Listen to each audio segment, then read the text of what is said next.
ఒకటి గుర్తుపెట్టుకోండి రేవంత్ రెడ్డి గారు, ఈరోజు మహిళల గురించి మాట్లాడుతూ బతుకు బస్ స్టాండ్ అన్నారు చూడండి, అది చాలా బాధ అనిపిస్తా ఉంది. బట్టి గారు గౌరవనీయులు డిప్యూటీ సీఎం గారు చాలా గౌరవంగా ఉంటాం, గౌరవంగా మాట్లాడతాం.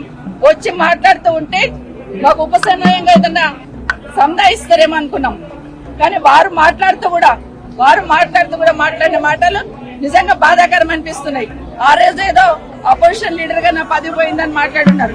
మరి మీ పక్క సీట్ ఈ రోజు మీకు వచ్చే అవకాశం ఉండే కదా, ఎందుకు ప్రయత్నం చేసుకోలేరని బట్టి గారిని కోరుతా ఉన్నాను. ఈ రోజు మీ పార్టీ అధికారంలో ఉంది కదా.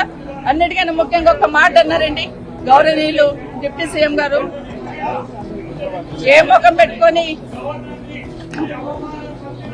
ఈ అసెంబ్లీలోకి వచ్చారన్నారు. మా కర్మగాలే వచ్చాం.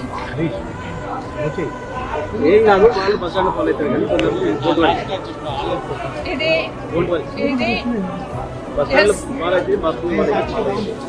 మేమేం తప్పు చేయలేదు.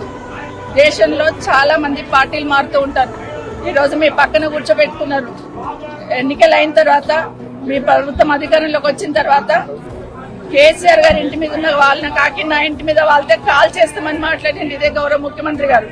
కానీ అదే కేసీఆర్ గారు గెలిపించిన ఎమ్మెల్యేలంతా తీసుకుపోయి మీ పక్కన కూర్చోబెట్టుకున్నప్పుడు నన్ను పార్టీ మారినవని అడిగితే అధికారం మీకు ఎక్కడిది అని అడుగుతున్నాను.